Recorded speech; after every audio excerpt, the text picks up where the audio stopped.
बिना देर किए इस कहानी को प्रारंभ करते हैं। एक समय की बात है, एक नगर में महंत का आगमन हुआ। वे कुछ समय के लिए वहां ठहरे हुए थे। तभी एक किसान जो बेहद चिंतित और परेशान था उनके पास आया और बोला, हे महंत, मेरी किस्मत बहुत खराब है। मैं चाहे जितनी भी मेहनत कर लूं परंतु मेरे किसी भी काम में सफलता नहीं मिलती। मैं एक किसान हूं और वर्षों से खेती कर रहा हूं, लेकिन मेरी फसल कभी अच्छी नहीं होती। इस कारण मैं हमेशा दुखी रहता हूं। मुझे समझ नहीं आता कि मेरे साथ ही ऐसा क्यों होता है। मैंने इस समस्या के समाधान के लिए कई ज्ञानी जनों और विद्वानों से सलाह ली, अनेक साधु संतों से पूछा। उन्होंने जो भी उपाय बताए मैंने पूरे मन से किए। कई अनुष्ठान किए, पूजा पाठ भी किया और हर प्रकार के प्रयास किए, लेकिन फिर भी कोई लाभ नहीं हुआ। दूसरी ओर मेरे नगर के अन्य किसानों की फसलें बहुत अच्छी होती हैं। वे उतनी मेहनत भी नहीं करते, फिर भी उनके खेतों में भरपूर उपज होती है। मैंने सुना है कि आप सभी की समस्याओं का समाधान करने में सक्षम हैं। इसी आशा के साथ आज मैं आपके पास आया हूं। क्या आप मेरी परेशानी दूर कर सकते हैं? हे महंत, क्या आप मेरी किस्मत बदल सकते हैं? किसान की बातें सुनकर महंत हल्का सा मुस्कुराए और बोले, तुम्हारी किस्मत तो पहले से ही बहुत अच्छी है। तुम्हारे पास सब कुछ है, फिर भी तुम यह क्यों सोचते हो कि तुम्हारी किस्मत खराब है? किसान ने आश्चर्य से पूछा, हे महंत, मेरे पास क्या है? मेरी किस्मत तो इतनी बुरी है कि मैं जिस काम को भी हाथ में लेता हूं वह असफल हो जाता है। मैं जी जान लगाकर खेतों में मेहनत करता हूं, फिर भी अच्छी फसल नहीं उगा पाता। दूसरी ओर मेरे नगर के अन्य किसान कम मेहनत में ही बढ़िया फसल प्राप्त कर लेते हैं। तो भला मेरी किस्मत अच्छी कैसे हो सकती है? दोस्तों, महंत जी मुस्कुराते हुए बोले, तुम्हारे पास एक स्वस्थ शरीर है। तुम्हारे सभी अंग पूरी तरह से कार्य कर रहे हैं। तुम्हारा मस्तिष्क तेज है और तुम्हारे पास खेती योग्य जमीन भी है। तो फिर तुम्हें किस बात की कमी महसूस होती है? यदि सही दृष्टिकोण से देखा जाए तो तुम्हारी किस्मत तो बहुत अच्छी है। यह सुनकर किसान थोड़ा असमंजस में पड़ गया और बोला, हे महंत, मेरी समस्या यह नहीं है कि मेरे पास शरीर, मस्तिष्क और जमीन नहीं है। मेरी असली परेशानी यह है कि मैं जो भी काम करता हूं वह सफल क्यों नहीं होता। मेरे नगर के अन्य किसानों के पास भी यही सब कुछ है, लेकिन उनकी फसलें लहलहाती हैं और वे सुखी जीवन जीते हैं, जबकि मेरे खेतों में हर साल भारी नुकसान होता है। क्या आप मुझे कोई उपाय बता सकते हैं? क्या कोई ऐसा तरीका या मंत्र है जिससे मेरी किस्मत बदल जाए और मैं भी समृद्ध हो जाऊं? महंत मुस्कुराते हुए बोले, यदि तुम कोई उपाय चाहते हो तो मैं तुम्हें जरूर दूंगा, लेकिन उससे पहले मुझे यह बताओ, क्या तुम्हें पता है कि तुम्हारे खेत में खजाना छिपा हुआ है? यह सुनकर किसान हैरानी से चौंक पड़ा और उत्साहित होकर बोला, हे महंत, आप क्या कह रहे हैं? मेरे खेत में खजाना है और मुझे अब तक इसकी जानकारी नहीं थी। कृपया मुझे बताइए, वह खजाना कहाँ है? मैं तुरंत जाकर उसे निकाल लूंगा। महंत ने शांत स्वर में कहा, वह खजाना तुम्हें यूं ही नहीं मिल जाएगा। यदि तुम सच में उसे पाना चाहते हो तो तुम्हें मेरी बात माननी होगी और वैसा ही करना होगा जैसा मैं कहूंगा, तभी तुम्हें वह खजाना प्राप्त होगा। किसान ने महंत की हर बात ध्यान से सुनी और बोला, हे महंत, आप जैसा कहेंगे मैं वैसा ही करने के लिए पूरी तरह तैयार हूं, लेकिन कृपया पहले मुझे यह बता दीजिए कि वह खजाना मेरे खेत में कहां छिपा हुआ है। महंत ने मुस्कुराकर कहा, जाओ और अपने खेत से एक टोकरी मिट्टी भरकर मेरे पास ले आओ। किसान ने तुरंत महंत की बात मानी और अपने खेत में जाकर मिट्टी से एक टोकरी भरी। वह जल्दी से वापस लौटा और महंत के सामने आकर खड़ा हो गया। महंत ने मिट्टी को देखा और बोले, ठीक है, अब मेरी बात ध्यान से सुनो। 1 महीने बाद अपने खेत की फिर से खुदाई करना। जब तुम पूरा खेत खोद लोगे तो उसमें से एक टोकरी मिट्टी फिर से मेरे पास लेकर आना। दोस्तों, महंत जी की यह बात सुनकर किसान कुछ देर के लिए गहरी सोच में पड़ गया। उसके मन में तरह तरह के सवाल उठने लगे।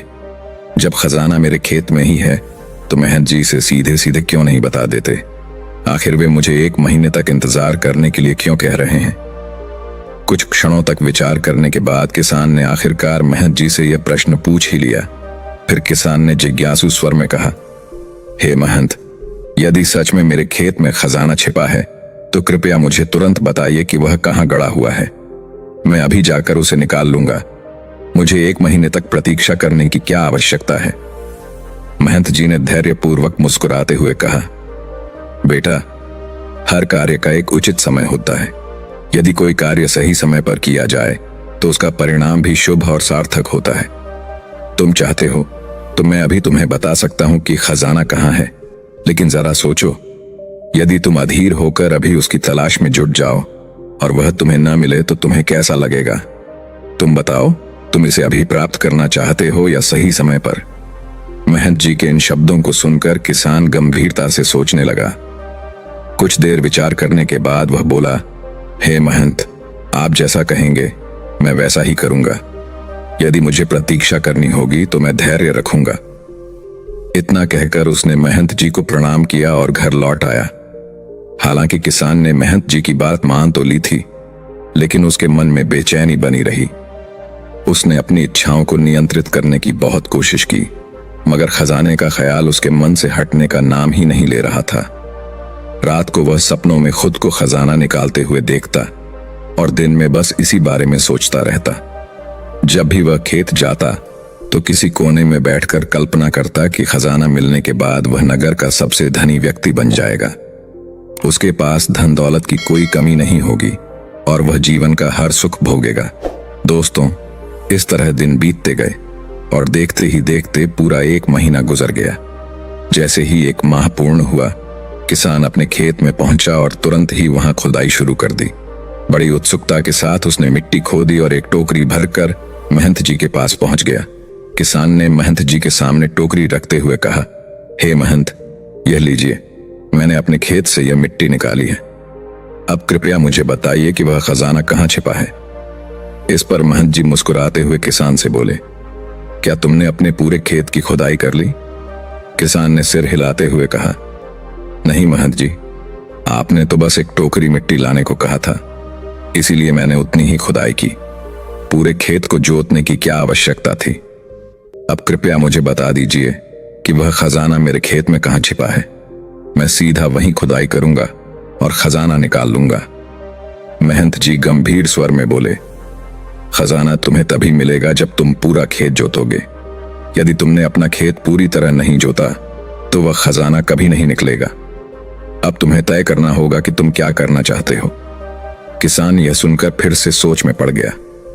कुछ देर विचार करने के बाद उसने निर्णय लिया कि वह अपने खेत को पूरी तरह जोतेगा। उसने महंत जी को प्रणाम किया और अपने घर लौट आया।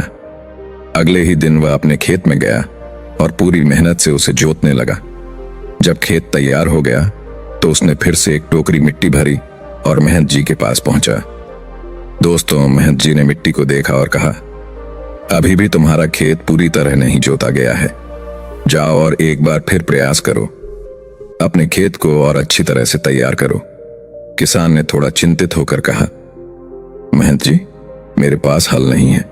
मैं अपने हाथों से ही खेत जोतता हूं। महंत जी ने मुस्कुराते हुए कहा, कोई बात नहीं, परिश्रम से कभी पीछे मत हटो। पूरी लगन से खेत तैयार करो, तुम्हें इसका फल अवश्य मिलेगा। किसान ने महंत जी की बात को गंभीरता से लिया और दोबारा अपने खेत में जुट गया। उसने पूरी मेहनत से खेत को जोता और इस बार और भी अच्छी तरह मिट्टी को समतल किया। फिर एक टोकरी मिट्टी लेकर महंत जी के पास पहुंचा। महंत जी मिट्टी देखकर संतोषपूर्वक बोले, अब ठीक है, लेकिन अभी तुम्हें एक और कार्य करना होगा। जाओ और अपने खेतों में उन फसलों के बीज डालो जिन्हें तुम उगाना चाहते हो। किसान यह सुनकर चौंक गया। उसने अचरज से पूछा, महंत जी, आपने तो खजाने की बात की थी, फिर ये बीज बोने की बात कहां से आ गई? एक बार फिर महंत जी मुस्कुराते हुए बोले, बेटा, यदि तुम्हें खजाना चाहिए तो तुम्हें पहले बीज बोने होंगे। बिना बीज डाले खजाना नहीं मिलता। किसान ने सिर झुकाकर कहा, महंत जी, मैं आपकी बात मानने के लिए तैयार हूं, लेकिन अभी यदि मैं बीज खरीदने जाऊंगा तो वे महंगे पड़ेंगे और मेरे पास इतना धन भी नहीं है।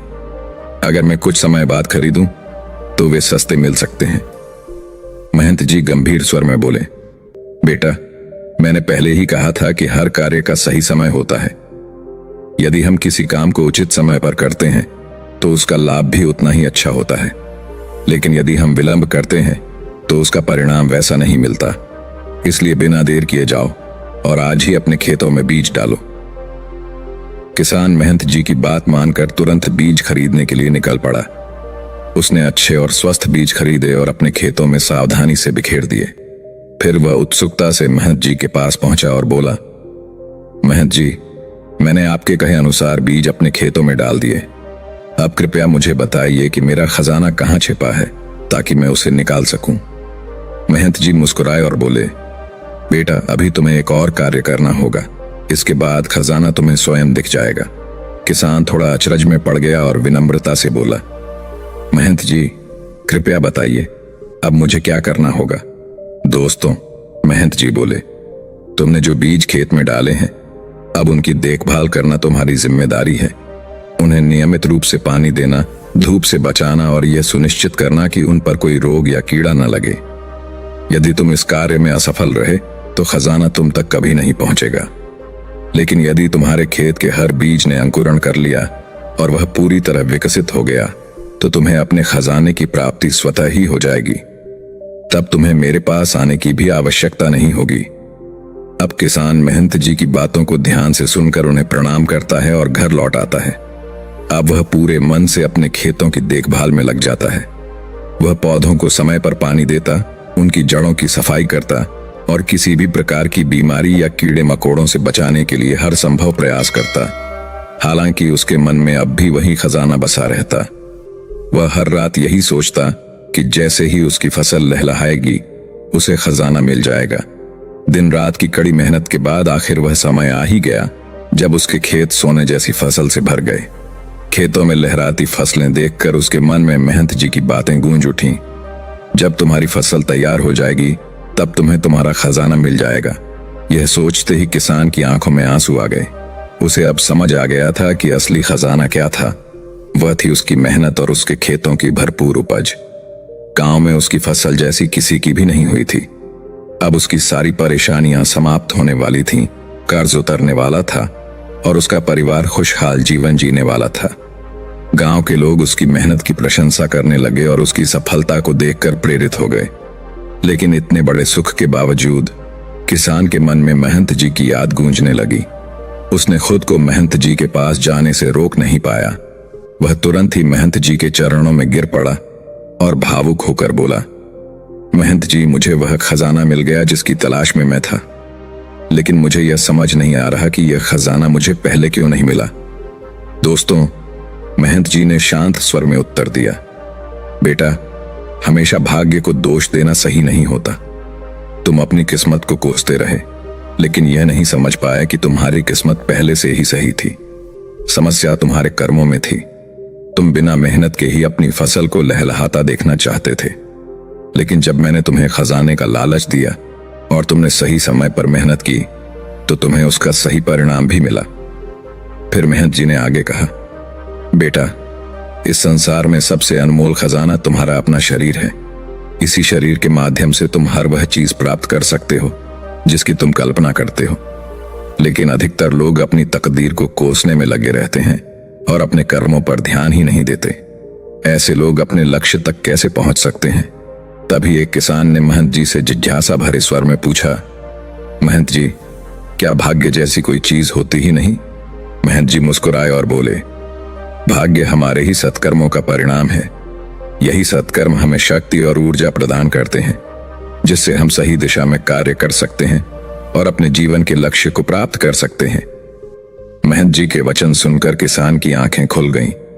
उसने श्रद्धा से महंत जी के चरणों में सिर झुका दिया और बोला, महंत जी, आज मुझे सच्चाई का बोध हो गया है। मेरी किस्मत खराब नहीं थी, बल्कि मेरे कर्म गलत थे। लेकिन आज मैं आपसे वचन लेता हूं कि अब मैं अपनी किस्मत को दोष नहीं दूंगा। मैं अपने कर्मों को सुधारूंगा और हर कार्य को सही समय पर करने का प्रयास करूंगा। इतना कहकर किसान ने महंत जी को नमन किया और अपने घर लौट गया। श्रद्धालुओं, हम में से अधिकतर लोग यही भूल कर बैठते हैं। वे हमेशा अपनी किस्मत को दोष देते रहते हैं, लेकिन अपने कर्मों पर ध्यान नहीं देते। वे यह नहीं सोचते कि क्या उन्होंने अपने लक्ष्य को पाने के लिए सही प्रयास किए हैं या नहीं। क्या कहीं कोई कमी तो नहीं रह गई? और अगर कोई कमी थी तो क्या उसे सुधार कर अपने लक्ष्य तक पहुंचा जा सकता था? दोस्तों, जब हम अपनी किस्मत को दोष देना बंद कर देंगे तभी हमारे जीवन में असली बदलाव आएगा। लेकिन अधिकतर लोग हमेशा अपनी गलतियों को छिपाने के लिए भाग्य को दोष देते हैं। वे खुद को सही साबित करने के लिए किसी ऐसे को खोजते हैं जिस पर अपनी असफलता का भार डाल सकें। इसलिए वे तकदीर को कोसते रहते हैं ताकि उन्हें अपनी कमियों का सामना न करना पड़े। लेकिन क्या इससे उनकी समस्याएं हल हो जाती हैं?